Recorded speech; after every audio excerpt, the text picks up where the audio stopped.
Today we are going to learn lesson number 1 Natural Resources Air, Water and Land. चला आज आपण एक नवीन lesson बघणार आहोत. नैसर्गिक साधन संपत्ती. नॅचरल म्हणजे नैसर्गिक, रिसोर्सेस म्हणजे साधन संपत्ती, हवा, पाणी आणि जमीन. Observe the picture alongside and answer the questions. हे जे चित्र दिलेले आहे ते नीट बघायचं आहे, त्याच्यावरून ह्या प्रश्नांची उत्तरं द्यायची आहेत. Where do we see the birds. आपल्याला पक्षी कुठे दिसत आहेत, तर पक्षी येथे हवेमध्ये उडताना दिसत आहेत. Where is the cow grazing. Cow कुठे, गाय कुठे चरत आहे, तर गाय ही जमिनीवर चरत आहे. Locate the trees and the road. आता तुम्हाला ट्रीज आणि रोड कुठे दिसत आहेत, इथे ट्रीज आहेत आणि इथे रोड आहे. बघा एक गाडी दिसते आपल्याला. Where does the river come from.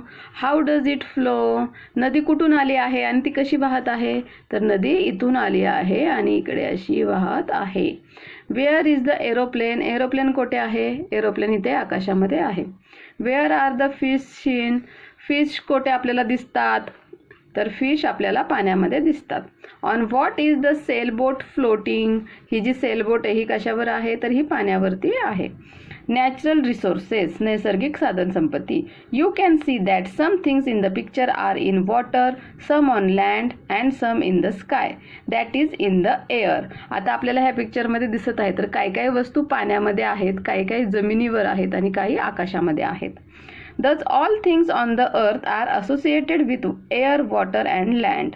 जमिनीवरच्या, पृथ्वीवरच्या ज्या सगळ्या गोष्टी आहेत त्या एकतर हवा, पाणी आणि जमीन याच्याशी निगडीत आहेत. Air, water and land are called the earth atmosphere, hydrosphere and lithosphere respectively. तर एअर, वॉटर आणि लँड ह्याला अनुक्रमे एअर म्हणजे ॲटमॉस्फिअर, पाणी म्हणजे हायड्रोस्फिअर, हायड्रो म्हणजे पाणी, आणि जमीन म्हणजे लिथोस्फिअर असं त्याला म्हटलं जातं. Moreover different living things occupy these 3 spheres of the earth. तर अशा प्रकारे वेगवेगळे लिव्हिंग थिंग्स आहेत ते वेगवेगळ्या ह्या स्पियर्सवरती राहतात. These living things and the parts of the lithosphere, hydrosphere and atmosphere which they occupy are together called the biosphere. मग लिव्हिंग थिंग्स ज्या पाण्यामध्ये, जमिनीवर आणि हवेमध्ये राहतात तर ह्या सगळ्यांचं मिळून काय तयार होतं, बायोस्फिअर तयार होतो. These spheres have formed on the earth naturally. आता हे जे सगळे स्पियर्स आहेत हे कोणी तयार केले, तर कोणीच नाही, हे नॅचरली तयार झालेले आहेत. We have learned all these in the previous standards. आपण मागच्या वर्षी हे सगळं शिकलेलो आहोत. The atmosphere is the layer of air that surrounds the earth. पृथ्वीच्या भोवती हवेचा जो पट्टा आहे त्याला काय म्हणतात, ॲटमॉस्फिअर असं म्हणतात. The surface of earth comprise water and land, that is the hydrosphere and lithosphere. पृथ्वीचा जो वरचा पृष्ठभाग आहे त्याच्यावर काय असतं, पाणी आणि जमीन असते, म्हणजेच हायड्रोस्फिअर आणि लिथोस्फिअर असतात. Of this the hydrosphere occupies a much larger part than the lithosphere. मग त्याच्यापैकी जो हायड्रोस्फिअर आहे, हायड्रो म्हणजे पाण्याचा जो भाग आहे तो जमिनीच्या भागापेक्षा काय आहे, जास्त आहे. इथे तुम्हाला इथे दिसत आहे proportion of land and water. तर वॉटर किती आहे, 71% आहे आणि जमीन किती आहे, 29% आहे. Figure 1 point shows the proportion of land and water on the earth surface. ते आता आपण बघितलं. We also look upon these natural components in solid, liquid and gaseous forms as resources. आता आपण हे जे सगळे कंपोनंट्स आहेत ते आपण कोणत्या फॉर्ममध्ये बघतो, सॉलिड, लिक्विड आणि गॅसियस. सॉलिड म्हणजेच लँड, लिक्विड म्हणजेच वॉटर अँड गॅसियस म्हणजेच air. In other words, we use them to fulfill our requirements.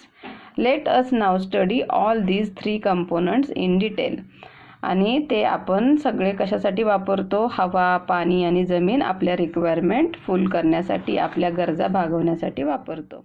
Air, water and land are the factors important for sustaining the living world on the earth and for fulfilling their basic needs.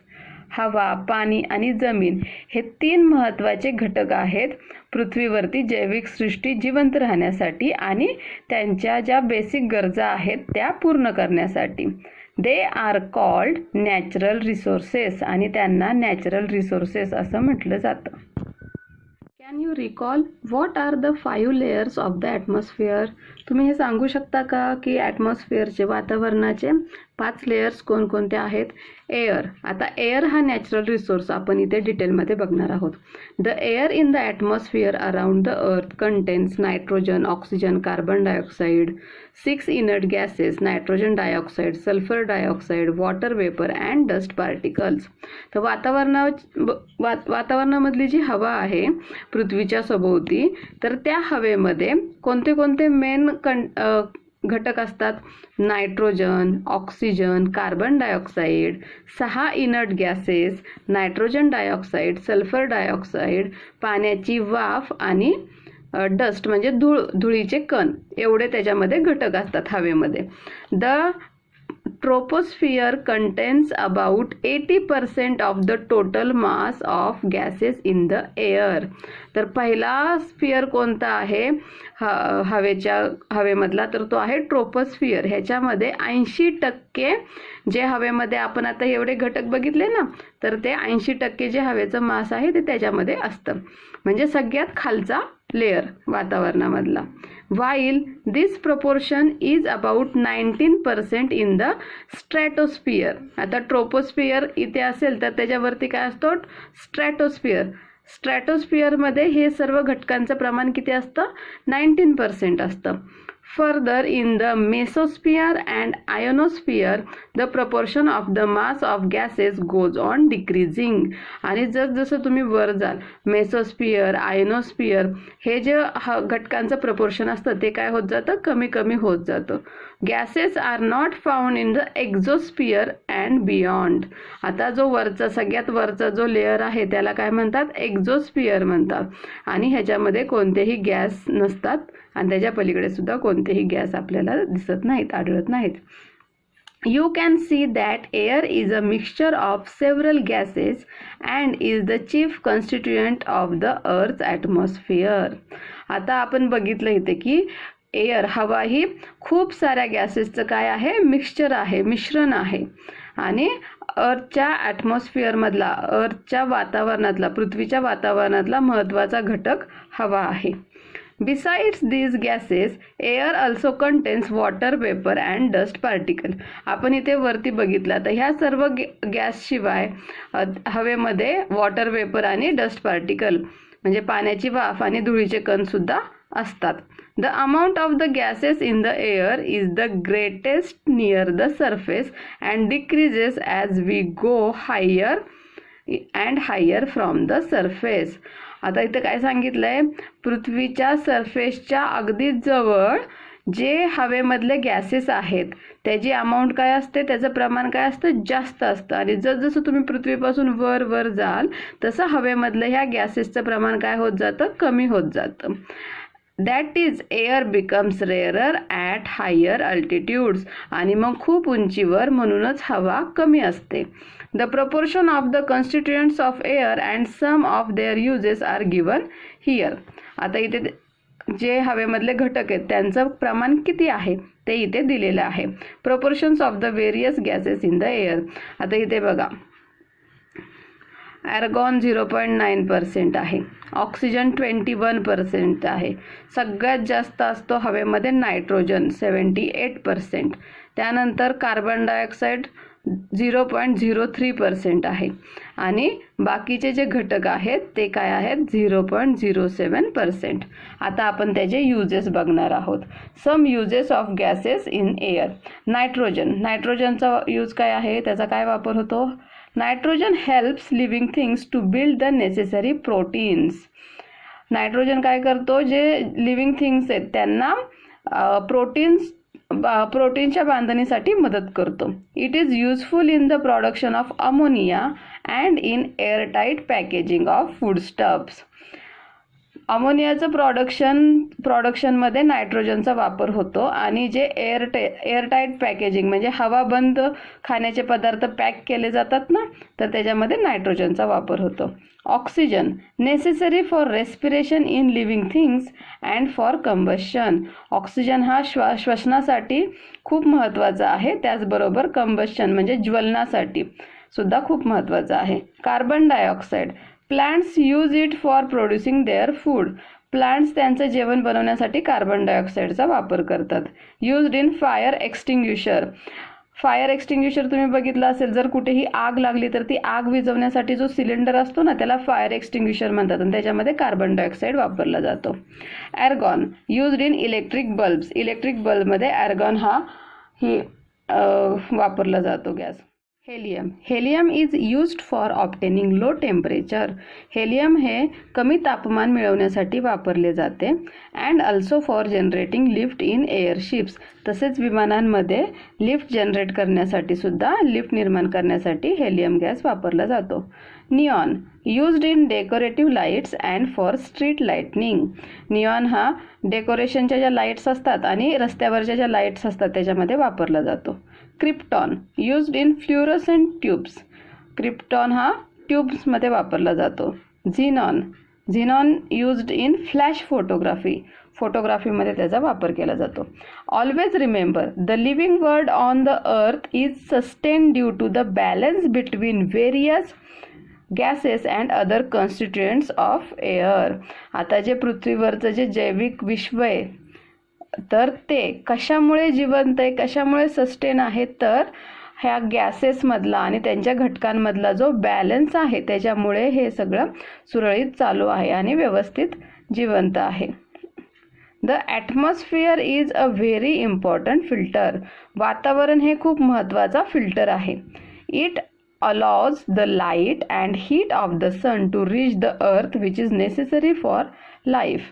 आता हे वातावरण काय करतं, atmosphere काय करतं, तर light आणि heat of the सन, सूर्यापासून मिळणारा प्रकाश आणि ऊर्जा, उष्णता, ते काय करतं, पृथ्वीवरती पोहोचवण्यासाठी मदत करतं, त्याला अलाव करतं. But it prevents the harmful elements from reaching the earth. पण त्याचबरोबर सूर्यापासून निघणारे जे हार्मफुल एलिमेंट्स आहेत, हार्मफुल रेज आहेत, त्यांना पृथ्वीवर पोहोचू देत नाही, त्यांना आळा घालते. It is in the atmosphere that fog, cloud, snow and rain are produced. आणि ह्या ॲटमॉस्फिअरमुळंच धुके, ढग, बर्फ आणि रेन म्हणजे पाऊस हे तयार होतात. Observe and discuss what is the similarity in the 3 pictures below. आता हे तिन्ही पिक्चर्स बघा, 1, 2 आणि 3. ह्या तिन्हीमध्ये काय दिसतंय तुम्हाला? All the above pictures show large scale emission of smoke through different agencies.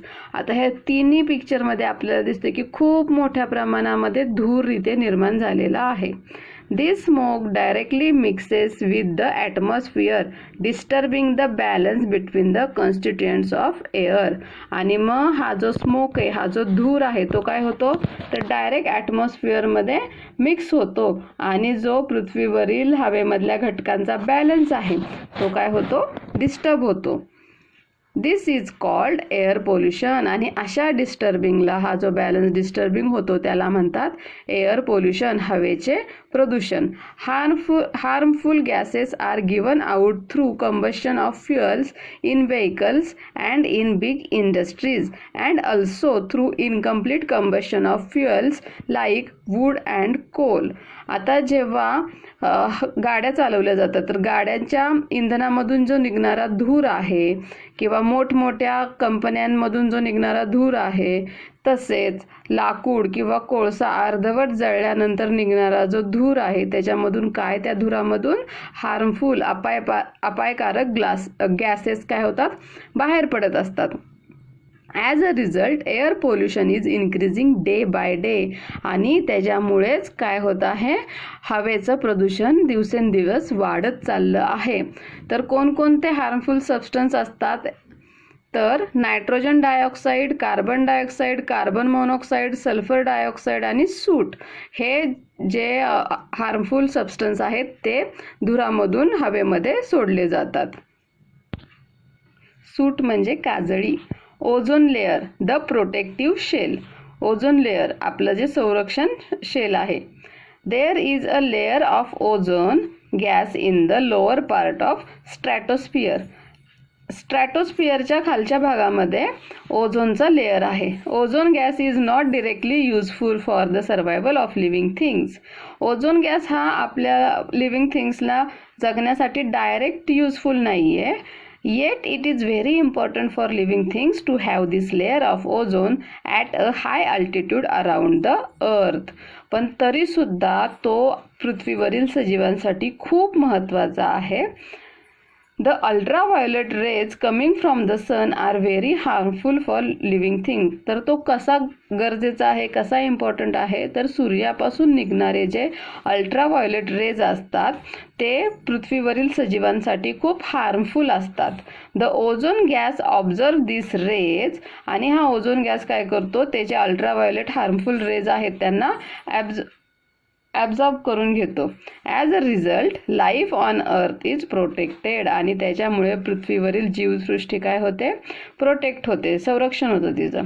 The ozone layer is destroyed if chemical gases like carbon, tetrachloride or the chlorofluorocarbons used in air conditioner and refrigerator mix with the air.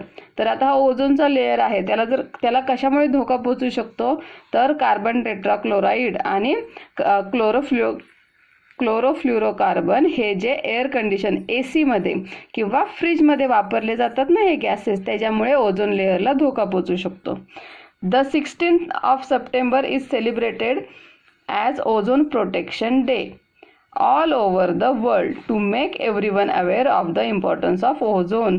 16 September हा दिवस ozone संरक्षण दिवस म्हणून पूर्ण जगामध्ये साजरा केला जातो आणि त्याच्यामुळे सगळ्यांना ओझोनचं महत्त्व कळावं हा त्याच्या मागचा उद्देश आहे.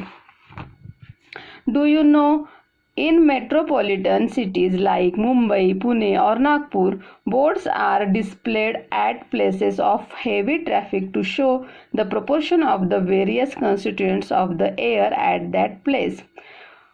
तर मुंबई, पुणे, नागपूर यांसारख्या महानगरामध्ये काय केलं जातं, जिथं हेवी ट्रॅफिक आहे, जिथं खूप मोठ्या प्रमाणात ट्रॅफिक आहे, तर त्या ट्रॅफिकच्या चौकामध्ये मोठा एक डिस्प्ले असतो आणि त्याच्यावर हवेमधल्या कॉन्स्टिट्युएंट्सचं किती प्रमाण आहे, हवेमध्ये किती पोल्युशन झाले आहे ते सांगितलं जातं.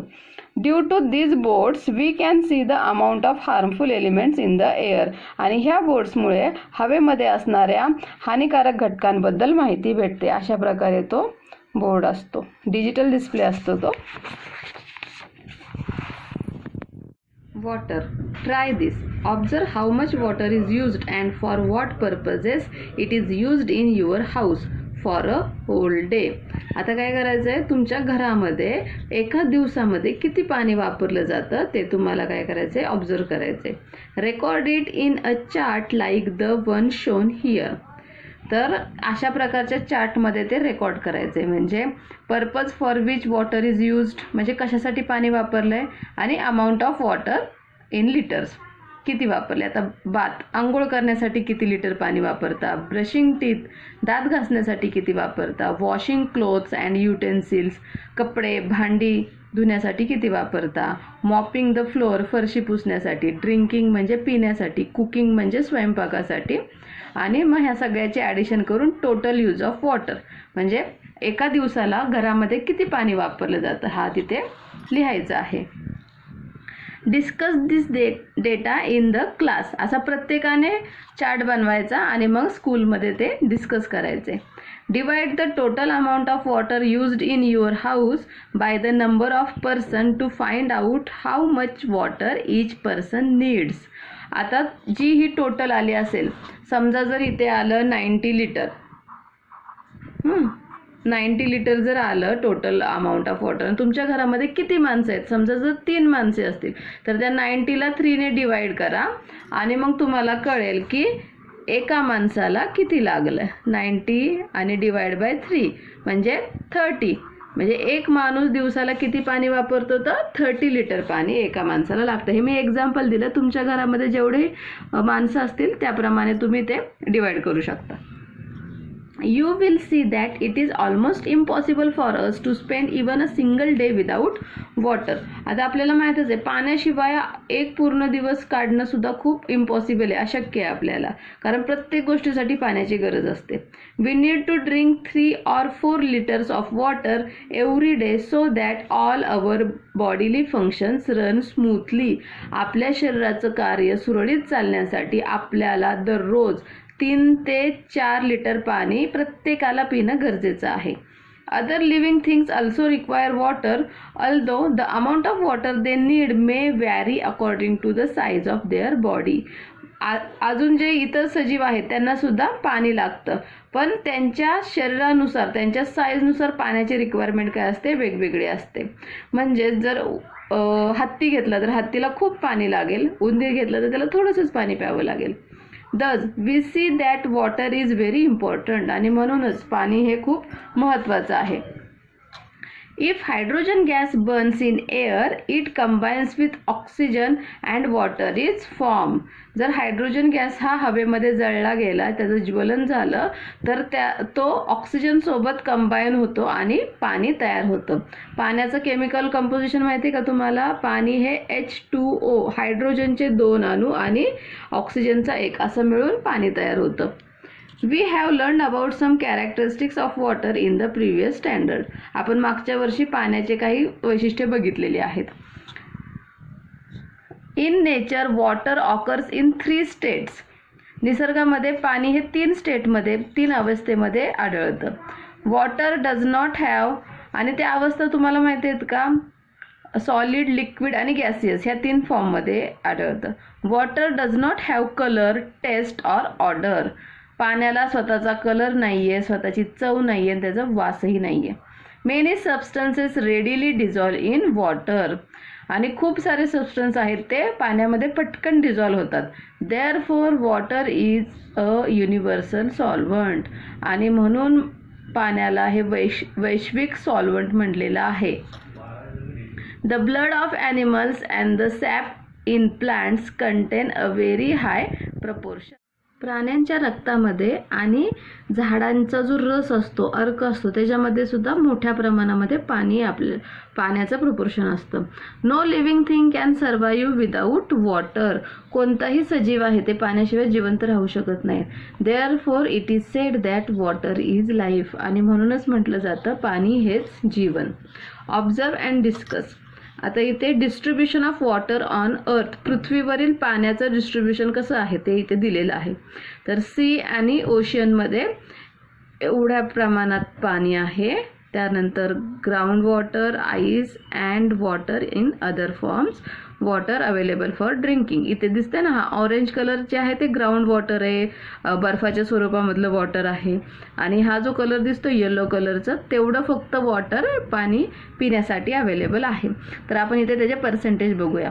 वॉटर अवेलेबल ऑन अर्थ 97%, म्हणजे पृथ्वीवर जे 71% पाणी आहे त्यातला जो 97% भाग आहे तो सीज अँड ओशियन्स म्हणजे समुद्राने व्यापलेला आहे.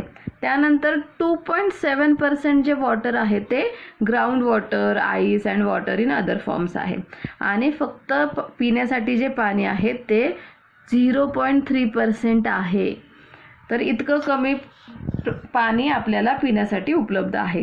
We can not use all the water on earth because sea water is salty. आता एवढं पर्सेंटेज आहे इथे पाणी सीमध्ये, पण ते आपण पिऊ शकतो का? नाही, तर कारण ते खारट असतं. Some water is in the frozen state. Frozen state म्हणजे बर्फाच्या स्वरूपामध्ये आहे काही water. A very small quantity of water is available for drinking. आणि पाणी पिण्यासाठी खूप कमी प्रमाणामध्ये उपलब्ध आहे.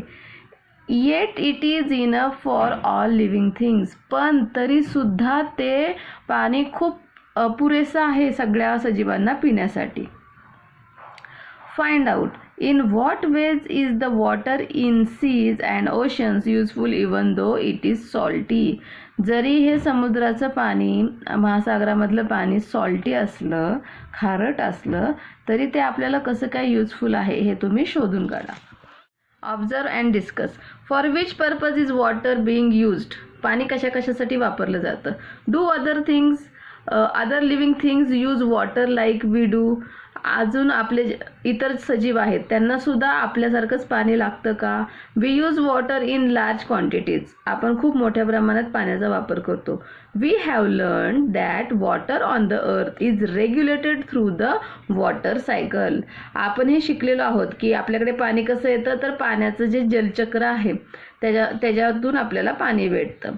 The water vapor from the ocean is the main source of water in the water cycle. Water सायकलमधला मेन सोर्स काय आहे, तर महासागरामधून सूर्याच्या उष्णतेमुळे जी वाफ जाते आकाशामध्ये तो आहे. It gets converted into rain creating fresh water source on the earth. आणि ती जी वॉटर वेपर आहे ती आपल्याला माहिती आहे आकाशामध्ये जाते, त्याचे ढग बनतात, त्याला हवा लागली की पाऊस पडतो आणि पाऊस पडला की आपल्याला काय भेटतं, फ्रेश वॉटर भेटतं.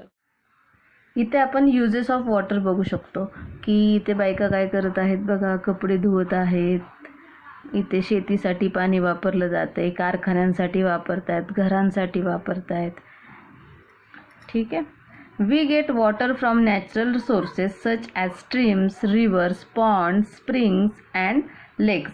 आपल्याला पाणी कुठून भेटतं? नैसर्गिकरित्या झरे, नद्या, तलावे, तळी यांच्यातून भेटतं.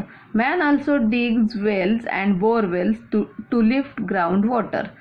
तसेच अजून मानवाने काय केलेले आहेत, विहिरी खणलेल्या आहेत. वेल म्हणजे विहिरी, बोरवेल्स म्हणजे कूपनलिका, हापशी वगैरे असते त्या प्रकारचे, तर ते आपण खोदलेले आहेत.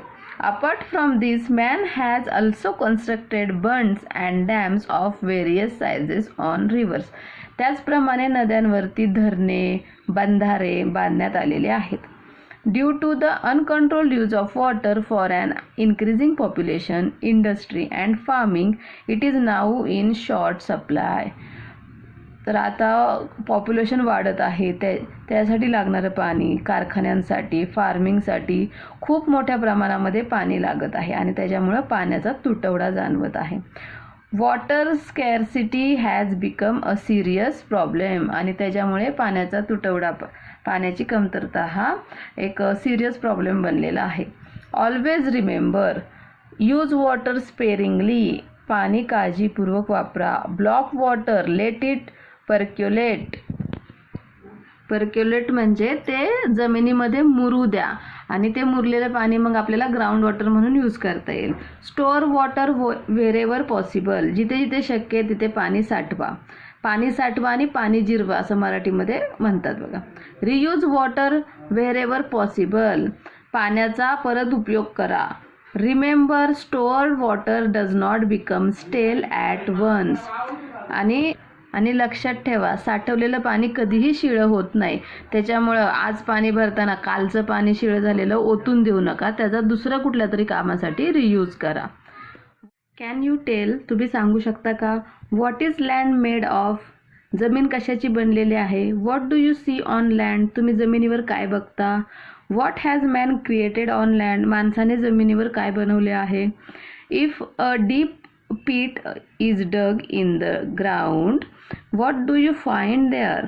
जर जमिनीमध्ये खूप खोल खड्डा खणला तर तुम्हाला काय दिसते? Is land flat everywhere? जमीन सगळीकडे सपाट आहे का? Does man produce soil or land? माणूस हा सॉइल, जमीन किंवा माती बनवू शकतो का? हे तुम्ही सांगू शकता का? तर आपण हे पुढे सगळे बघणार आहोत. Land is seen in the form of stones, soil, big Roxx. Land आपल्याला कशामध्ये दिसते? तर दगड, माती, मोठमोठे दगड, खडक ह्याच्यामध्ये आपल्याला काय दिसते? जमिनीवर या सगळ्या गोष्टी दिसतात आपल्याला. It is not flat everywhere. ही सगळीकडे जमीन सपाट आहे का? नाही. It is hilly in some places and flat in others. काय ठिकाणी उंच आहे, काय ठिकाणी सपाट आहे. All terrestrial animals including man live on land. पृथ्वीवरील प्राणी माणसासहित हे जमिनीवर राहतात. Some terrestrials dig burrows in the ground for shelter. काही ॲनिमल काय करतात, जमिनीमध्ये खड्डा खणतात आणि त्याच्यामध्ये राहतात निवाऱ्यासाठी. This means that they use land for fulfilling their needs. आणि म्हणजेच जे सजीव आहेत पृथ्वीवर राहणारे, जमिनीवर राहणारे, ते त्यांच्या गरजा पूर्ण करण्यासाठी जमिनीचा उपयोग करतात. We also use land for farming and for building houses and roads. आपणही शेतीसाठी, घरे बांधण्यासाठी, रस्ते बांधण्यासाठी जमिनीचा वापर करतो. We make use of plants and animals in the forest that grow on land. आपण जमिनीवर उगणाऱ्या प्लांट्सचा वापर करतो, ॲनिमल्सचा वापर करतो. The minerals, crude oil and natural gas obtain from the earth that is land are very important for us. जमिनीवरतीच आढळणाऱ्या, जमिनीतूनच मिळणारे नॅचरल गॅस आहेत, क्रूड ऑइल आहे, मिनरल आहे, काही खनिजं आहेत, ते आपल्यासाठी खूप महत्त्वाचे आहेत. It means that land is an important resource. आणि याचाच अर्थ जमीन ही एक खूप महत्त्वाची नैसर्गिक साधनसंपत्ती आहे. Let us see exactly what land is made of. आता आपण बघणार आहोत जमीन नक्की कशापासून बनलेली आहे. आता एक इथे एक्सपेरिमेंट करायचा आहे आपण. Take a transparent plastic bottle. एक प्लास्टिकची बॉटल घ्यायची आहे, ट्रान्सपरंट असणारी. A handful of soil, some stones, sand, some dry leaves and water. आणि काय घ्यायचे, थोडेसे माती घ्यायची आहे, काही थोडे छोटे छोटे दगड घ्यायचे आहेत, वाळू घ्यायची आहे, ड्राय लिव्स वाळलेली पाने घ्यायची आणि पाणी घ्यायचे आहे. Second, cut off the upper tapering part of the bottle. आता ही बघा, ही बॉटल आहे, इथला जो वरचा भाग आहे तो काय करायचा आहे, कट करायचा आहे. Put the rest of materials in the lower part and add water. आता हे जे सगळं मटेरियल होतं ना, soil, stone, sand, dry leaves, ते सगळं ह्याच्यामध्ये बॉटलमध्ये टाकायचं आणि वरून त्याच्यावर पाणी ओतायचं. Stir the mixer thoroughly and put it aside. ते मिक्सचर चांगलं हलवायचं आणि एका बाजूला सेट होण्यासाठी ठेवून द्यायचं. Observe it the next day and answer. आणि दुसऱ्या दिवशी बघायचं त्याच्यामध्ये काय आपल्याला फरक जाणवतोय. How does the mixer in the bottle look now. त्या बॉटलमधलं मिक्सचर कसं दिसतंय हे ऑब्झर्व करायचं आहे. Do you see layers in it. तुम्हाला त्याच्यामध्ये काही लेयर्स दिसतात का. What is seen in different layers from top to bottom. तर त्याच्यामध्ये हे अशा प्रकारचे लेयर्स दिसतात आणि मग ह्याच्यामध्ये काय दिसतं आपल्याला ते ऑब्झर्व करायचं आहे. आपण इथे बघणार आहोत डिटेलमध्ये. The land on earth also looks like this. पृथ्वीवरील जी जमीन आहे त्या जमिनीच्या खाली सुद्धा सेम अशाच प्रकारचे लेयर्स आपल्याला दिसून येतात. If a pipeline is being laid in your neighbourhood. जर कुठे शेजारी पाईपलाईनचं काम जर चाललेलं असेल, observe carefully the pits dug for this purpose. मग त्या पाईपलाईनच्या खोदकामासाठी जे खड्डे खणलेले असतात ते तुम्ही नीट ऑब्झर्व करा, नीट बघा, त्याचं नीट निरीक्षण करा. You will see some layers under the land surface as shown in the accompanying figure. मग तुम्हाला ह्या अशा टाईपचेच त्याच्यामध्ये काय दिसून येतील, लेयर्स दिसून येतील. If the land has mature soil, the topmost layer is form by the decomposition of the remains of plants and animals. जर त्या जमिनीवरची माती ही मॅच्युअर असेल, चांगली असेल, तर ती माती कशामुळे तयार झालेली असते, तर प्लांट आणि ॲनिमलचे, वनस्पती आणि प्राण्यांचे जे अवशेष राहतात त्यांचं जे डिकम्पोजिशन होतं, म्हणजे ते कुजल्यानंतर ती काय तयार होते, माती तयार होते. This layer is called humus. तर त्या लेयरला काय म्हणतात, ह्युमस असं म्हणतात. It is usually found in dense forest. जिथं घनदाट जंगल असतं ना, त्या जंगलामध्ये अशा प्रकारची माती सापडते. The land below this is full of sand, soil, small stones, worms and insects. आता बघा, हा जो वरचा लेयर आहे की नाही, हा ह्युमसचा असतो. त्याच्या खाली असते सॉईल, त्यानंतर सँड असते, काही छोटे छोटे दगड असतात आणि त्याच्यामध्येच काय असतात, काही इन्सेक्ट्स असतात, किडे असतात, आळ्या असतात. Soil and pieces of bedrock are found below this layer of land. आता त्याच्या खाली काय सापडतात, तर बेड रॉक्स म्हणजे त्याच्यापेक्षा थोडेसे मोठे मोठे दगड असतात, ते आपल्याला त्याच्या खाली सापडतात आणि त्यालाच म्हणतात दिस इज इमॅच्युअर सॉईल. इथे बघा, ही दिलेली आहे इथे. इमॅच्युअर सॉईल असते ती. Further, below this layer, the proportion of soil decreases and that of rock increases. आता जसं खाली जाईल तसं मातीचं प्रमाण कमी होतं आणि दगडांचं प्रमाण वाढत असतं. This is the layer of bedrock आणि ह्यालाच म्हणतात, मोठे जे दगड असतात त्याला म्हणतात bedrock. The main mineral in the soil are derived from these rocks. आपल्याला मातीमध्ये जी मिनरल्स भेटतात तर ती ह्या बेडरॉकमधून, ह्या दगडांमधून आपल्याला भेटतात. That is why soil in different region is different. आणि ह्याच्याचमुळे प्रत्येक ठिकाणची जी माती असते ती वेगवेगळी असते. काही ठिकाणी लाल माती असते, काही ठिकाणी काळी माती असते. The colour and texture of soil are both determined by the bedrock.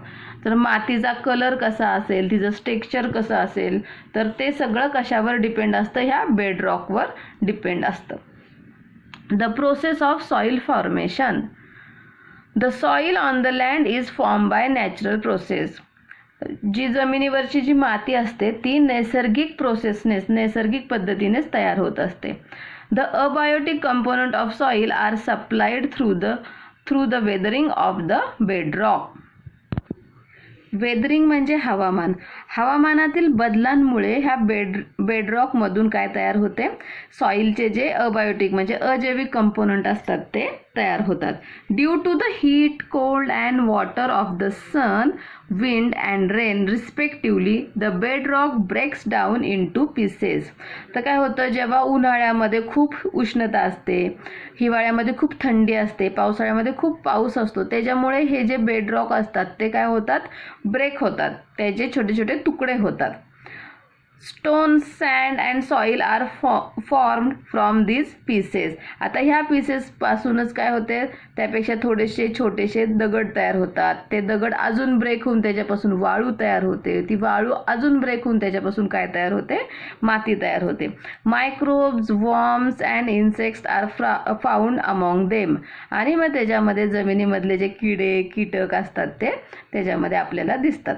रॉडंट्स like mice and rats are also found here. आणि ह्याच जमिनीच्या खाली मातीमध्ये आपल्याला काय दिसतात, उंदीर, घुशी ह्यांच्यासारखे ॲनिमल्स सुद्धा दिसतात. The roots of trees growing on the land also help weathering of rock. आता जे ट्रीजचे जे रूट्स असतात म्हणजे वनस्पतींची जी मुळे असतात ते सुद्धा मातीमध्ये खोल जात असतात आणि त्याच्यामुळे सुद्धा काय होत असतं, इथले जे दगड आहेत त्याच्यामध्ये ब्रेकडाऊन होत असतं, त्याचं वेदरिंगची प्रोसेस होत असते.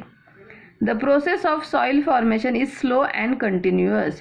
ही जी सॉईल फॉर्मेशनची जी प्रोसेस आहे ती खूप स्लो असते पण कंटिन्यू होत असते. It takes about 1000 years for a 2.5 centimeter thick layer of mature soil to form. Mature soil म्हणजे ही जी वरची सॉईल आहे की नाही, ही सॉईलचा 2.5 सेंटीमीटर 2.5 सेंटीमीटरचा लेअर तयार होण्यासाठी हजारो वर्ष लागतात. आणि ही नॅचरल प्रोसेस आहे, आपण माती तयार करू शकत नाही. Soil can get destroyed in a short period due to floods, storms and human activities such as mining.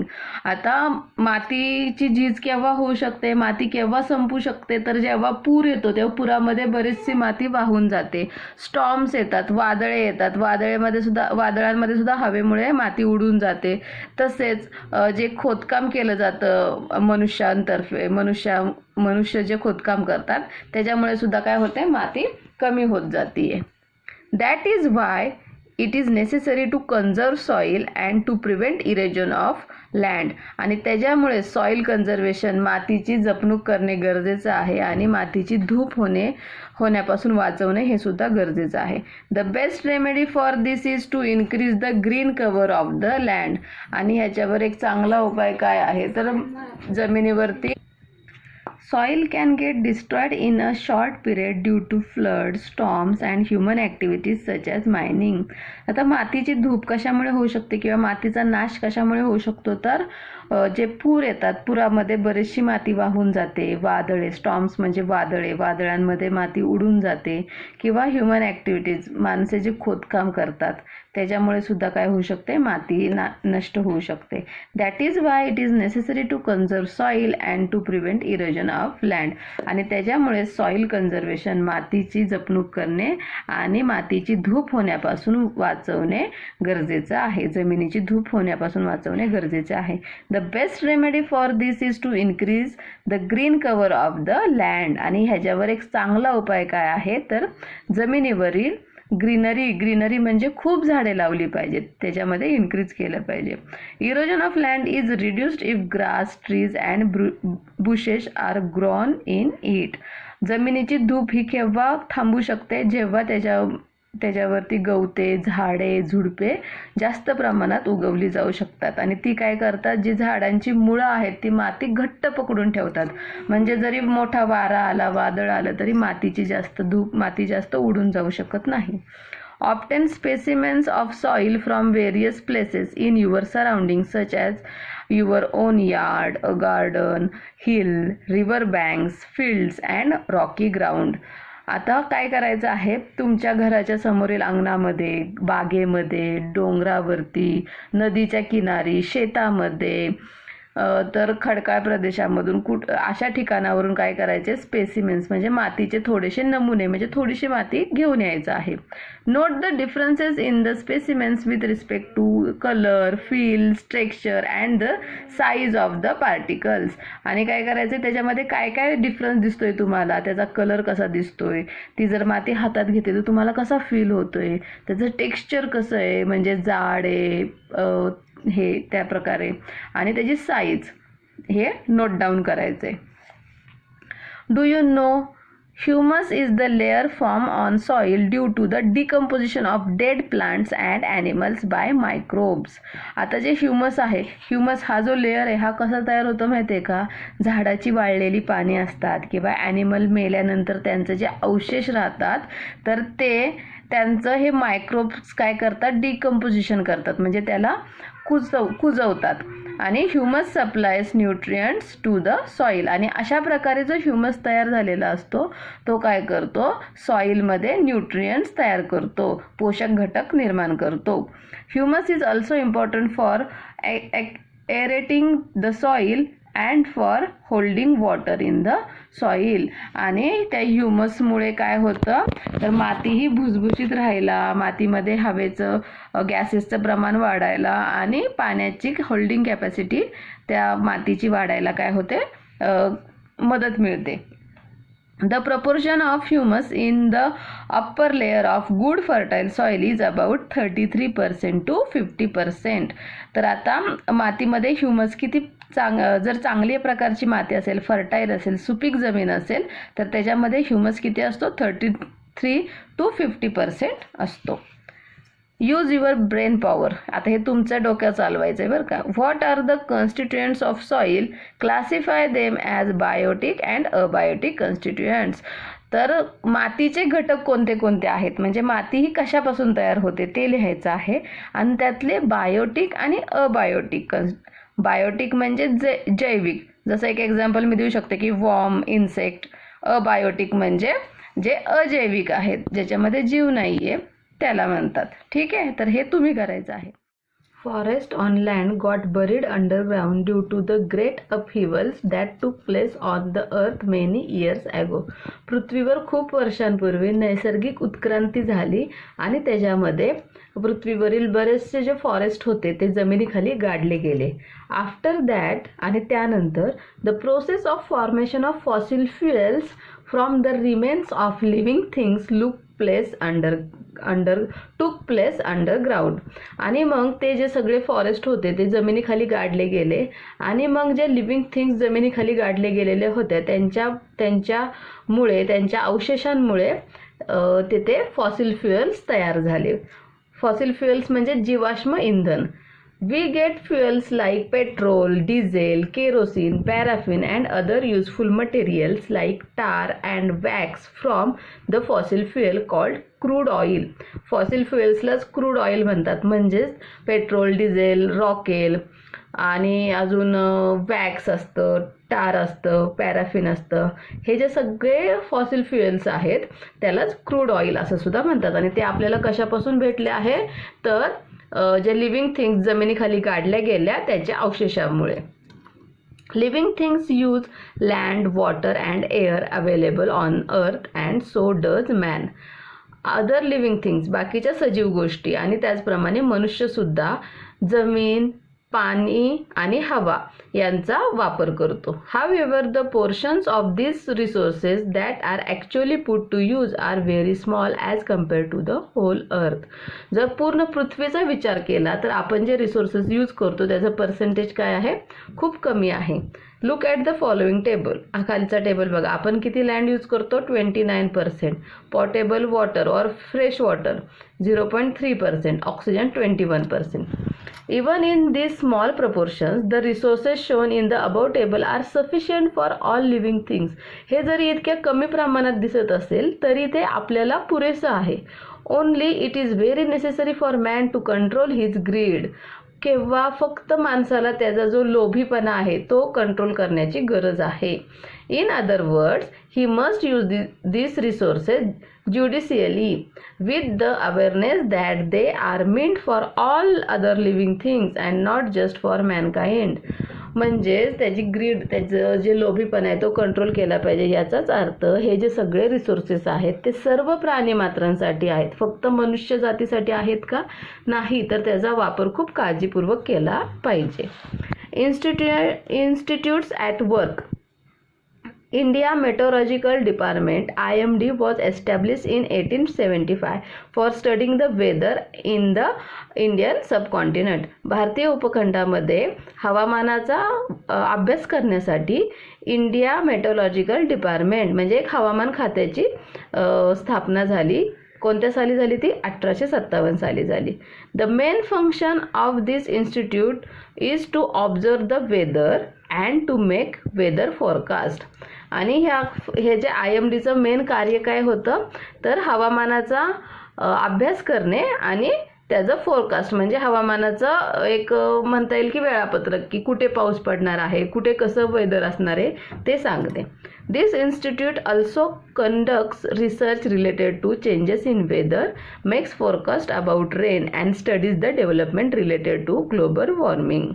तर हे इन्स्टिट्यूट अजून काय करतं की हवामानामध्ये, वातावरणामध्ये कसे बदल होत आहेत ते त्याच्यावर रिसर्च करतं, पावसासंबंधित फोरकास्ट करतं, किंवा ग्लोबल वॉर्मिंग संदर्भात जो अभ्यास आहे त्याच्यामध्ये अजून काय डेव्हलपमेंट होईल त्याच्यावरती डिटेल रिसर्च तिथे चालतो. What we have learn. आता आपण या पूर्ण लेसनमध्ये काय शिकलो आहोत. The elements available in nature which fulfil the basic needs of living things are called natural resources. Natural resources म्हणजे काय, तर निसर्गामध्ये असणाऱ्या गोष्टी ज्याच्यामुळे लिव्हिंग थिंग्स, सजीव आपल्या बेसिक गरजा, आपल्या ज्या गरजा आहेत त्या पूर्ण करू शकतात, त्याला म्हणतात natural resources. Air, water and land are important natural resources. हवा, पाणी आणि जमीन हे महत्त्वाची नैसर्गिक साधनसंपत्ती आहे. Soil has both biotic and abiotic constituents. सॉइलमध्ये, मातीमध्ये दोन्ही जैविक आणि अजैविक घटक असतात. There are many constituents of air such as nitrogen, oxygen, carbon dioxide, inert gases, water vapour and dust particles. हवेचे घटक कोणते कोणते आहेत, तर nitrogen, oxygen, carbon dioxide, inert gases, water vapour, पाण्याची वाफ आणि धुळीचे कण. The ozone layer is a protective shell of earth. Ozone layer हा पृथ्वीचा प्रोटेक्टिव्ह, संरक्षण भिंत असल्यासारखा आहे. Natural resources should be used carefully and sparingly. नैसर्गिक साधनसंपत्ती आहे तर ती काळजीपूर्वक जपून वापरली पाहिजे. थँक्यू.